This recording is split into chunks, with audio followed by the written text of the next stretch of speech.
চীনের পররাষ্ট্রমন্ত্রী Wang Yi Delhi সফরে আসছেন। প্রথম দেখায় এটা হয়তো কেবল সীমান্ত ইস্যুতে আলোচনার ভিজিট মনে হতে পারে, কিন্তু আসলে এর পেছনে লুকিয়ে আছে এক বিশাল ভূ রাজনৈতিক খেলা।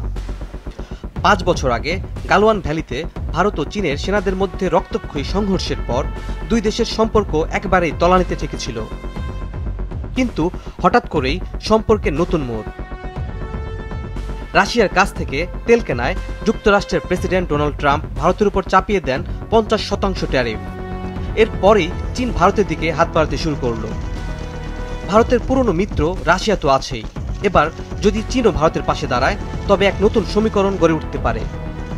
ভারত, চীন, রাশিয়া ত্রিমুখী জোট। বিশ্লেষকরা বলছেন ওয়াং ইর দিল্লি সফর আসলে সেই সম্ভাবনার ইঙ্গিত।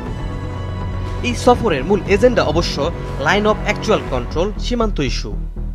ওয়াং ই অজিত দোভালের সঙ্গে স্পেশাল রিপ্রেজেন্টেটিভ পর্যায়ের ২৪তম রাউন্ডে বসবেন। ২০২০ সালে গালওয়ান সংঘর্ষের পর এই আলোচনা থেমে গিয়েছিল, তবে গত বছর ব্রিক্স সম্মেলনে মোদি শি বৈঠকের পর তা আবার শুরু হয়। দোভালের বেইজিং সফরে ওয়াং ইকে দিল্লিতে আমন্ত্রণ জানানো হয়েছিল। এদিকে ভারতের প্রধানমন্ত্রী নরেন্দ্র মোদি চলতি মাসের শেষে সাংহাই কোঅপারেশন অর্গানাইজেশন সম্মেলনে যোগ দিতে যাচ্ছেন চীনে।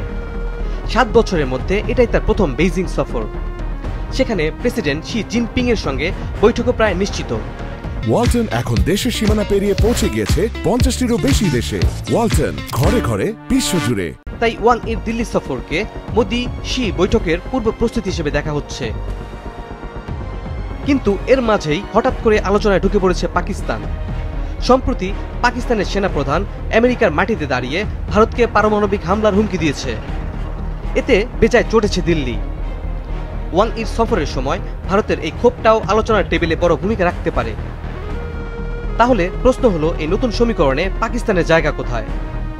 একদিকে চীনকে বলা হতো ইসলামাবাদের অল ওয়েদার ফ্রেন্ড, কিন্তু এখন যদি সেই একই চীন ভারতের হাত ধরে বসে যায় তাহলে পাকিস্তানের অবস্থা কি হবে? ইসলামাবাদকে হয়তো নতুন মিত্র খুঁজতে হবে, কিন্তু সেই বিকল্প খুবই সীমিত। হয়তো ইসলামাবাদ যুক্তরাষ্ট্রকে কাছে টানার চেষ্টা করবে। বাংলাদেশের জন্য এই পরিবর্তন অত্যন্ত গুরুত্বপূর্ণ। ভারত চীন ঘনিষ্ঠতা যদি বাস্তবে রূপ নেয় তবে বাংলাদেশের সামনে অর্থনৈতিক সুযোগ আসবে, তেমনি কূটনৈতিক চাপও বাড়বে।